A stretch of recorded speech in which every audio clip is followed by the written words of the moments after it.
All right, folks, this is Sultan, and things are heating up not only in the US, but also in the UK. Just a day after the failed assassination attempt on President Trump, he went on to announce his running mate for the 2024 presidential race, JD Vance. As soon as he was announced as a 2024 VP candidate, he didn't hold back and basically called the UK an Islamist country. Have a listen to what he had to say. But before that, I want you to make a mental note of the difference between Islam and Islamism. Islam is a vast religion that has many aspects, and a lot of them might be a thing of no concern to us. However, there is a dark side to Islam, which is a political element called Islamism, and that is what is going to be discussed in this entire video. Not Islam, but Islamism. Have a listen. By the way, I have to beat up on the UK just one additional thing. I was talking with a friend recently, and we were talking about, one of the big dangers in the world, of course, is nuclear proliferation, though, of course, the Biden administration doesn't care about it.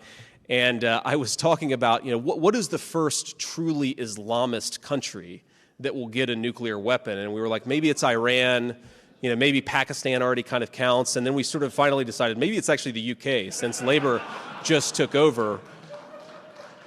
But to my Tory friends, I have to say, you guys have got to get a handle on this, but neither here nor there. Although this was more of a tongue-in-cheek comment, we all know that there is always some truth behind just kidding. Is the UK an Islamist country now?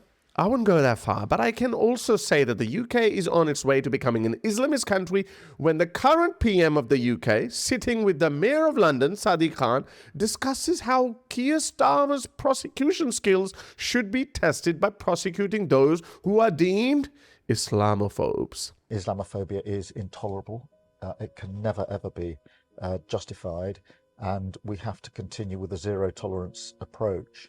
And I think there's more we can do in government. There's certainly stuff online which I think needs tackling much more robustly than it is at the moment. What I'm hoping, Keir, is your experience as a prosecutor means you'll be thinking about the strategy we can use to make sure we take action against those who break the law. The reason why you have to fight them is because they are Jews and Christians. Of Birmingham will not tolerate the disrespect of our Prophet, peace be upon him, and there will be outcomes from your actions. You will have repercussions for your actions. We have been trained from birth that we must defend the honor of our Prophet, and we will lay our life on the line. This is a part of our religion. There's a reason to it. Yeah, there's a reason why there's a capital punishment, because people like you, little weaklings who leave their religion and cause corruption in the land by spreading it, the capital punishment in Islamic law would be applied to you. We have no doubt, and we're proud of that. Yeah, capital punish will be applied in an Islamic state. Yeah, not individuals going and doing it themselves like idiots. Yeah, no, under an emir, it is done. Yes, and we'll be watching.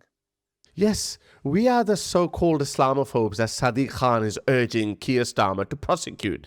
The government should be standing by us, not against us, not with these rabid clowns. The reason why you have to fight them is because they are Jews and Christians. Of Birmingham will not tolerate the disrespect of our Prophet, peace be upon him, and there will be outcomes from your actions. You will have repercussions for your actions. We have been trained from birth that we must defend the honor of our Prophet, and we will lay our life on the line. This is a part of our religion. There's a reason to it. Yeah, there's a reason why there's a capital punishment, because people like you, little weaklings who leave their religion and cause corruption in the land by spreading it, the capital punishment in Islamic law would be applied to you. We have no doubt, and we're proud of that. Yeah, capital punish will be applied in an Islamic state. Yeah, not individuals going and doing it themselves like idiots. Yeah, no, under an emir, it is done. Yes, and we'll be watching. These people have been spreading this kind of language, hatred, vitriol against not only ex-Muslims, but also Jews, Christians, and the natives of whichever non-Muslim country they're living in. Instead of shutting them down, they want to crack down on people like us who confront these propagators of violence. Tell me, how does that make sense? So forgive me if JD Vance, along with many of us, thinks that the UK is on its way to becoming a backward 7th century Islamist country in a few years with nuclear weapons. The whole world is shocked, and rightfully so, at the failed assassination attempt on President Trump. But I remember nobody reacted to the news of British MP David Amess being killed by an Islamist in 2021. You know what makes it worse? David's killer, Ali Harbi Ali, was cleared of being a terrorist threat by an official anti-radicalization program in the UK. So who was that genius who thought that Ali Harbi Ali was not a threat? And a few days later, he murders a sitting MP. This would never have happened in a world where the threat of Islamism was taken seriously. Kind of like what we're telling you to do. But lo and behold, in the UK, they're all concerned about the critics of Islam, what they called Islamophobes. How does that make sense? We're looking at 5 years of Labour where people will be prosecuted for critiquing Islam as per the desires of Sadiq Khan. We will probably see more Islamist violence against the so-called Islamophobes, and the Labour government is going to blame the victims. Don't be surprised if we see something similar to blasphemy laws reintroduced in the UK legal framework. But sorry, we're not allowed to even voice these concerns. Anyway, although JD Vance's comments are hyperbolic, they do point out genuine concerns regarding the state of UK politics. However, as always, British politicians reacted strongly to JD Vance's comments, with former Tory co-chair Sayeeda Warsi, a Muslim, just putting it out there, suggesting the special relationship between the UK and the US has become no more than a racist joke. It bodes for really dangerous times ahead. You know what? In the aftermath of previous Islamist terrorist attack, like the one where Lee Rigby was killed by an Islamist, Sayeeda Warsi said that, and let me quote, "Every religion has extremists, but they won't be able to divide us." A noble statement indeed. But if there's anything to go by, then she should also be against Islamism, but not ordinary Muslims.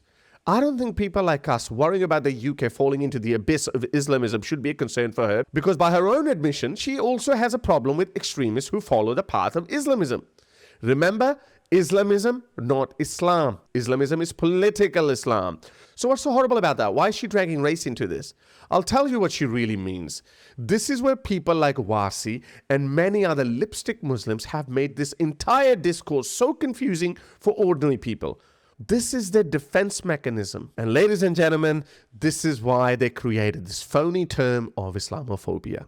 When something bad happens, you can say, oh, radical extremists are bad. But when you call out this ideology of Islamism, you suddenly become an Islamophobe. She further said, everyday Islamophobia and anti-Muslim racism, which is casually thrown around by some of the most powerful in our societies. JD Vance called out Islamism, not Islam. I would have forgiven his ignorance had he misspoken and said Islam instead of Islamism, because any sensible person can see that he and many other people in the West have a serious problem with political Islam, which is Islamism.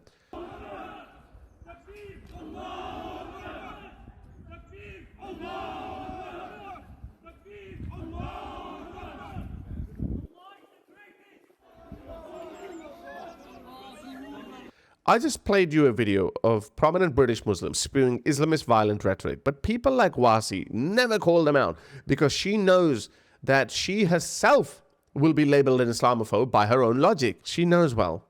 But that's just your one average Muslim MP in the UK. Green co-leader Carla Denyer told the BBC's Politics Live, we need to call that out for what it is. It's, the magical word, Islamophobic. It's worrying that the US could end up with a president who's a convicted criminal and a vice president who's more aligned with Russian foreign policy than with supporting Ukraine. Okay, the only thing that's true in that statement, that's the last part where Trump might actually abandon Ukraine, and I'm not happy about that, but the rest was BS. A lazy throwaway of labels. Calling out or expressing concerns over Islamism is not Islamophobia. The far left and pro-Islamism lunatics need to understand that their rhetoric had a good run, but is coming to an end. Radical Islamists who want to overthrow Western democracies will be called out, and no amount of gaslighting or shrieks of Islamophobia is going to cut it. So I hope you liked today's video. Like, share, and subscribe to the channel. And if you'd like me to continue making videos like these, then you can be my patron by going to patreon.com/Harris Sultan or buymeacoffee.com/Harris Sultan. Until next time, ta. If you'd like to support my work, you can become my patron by going to patreon.com/Harris Sultan, or you can simply buy me a coffee.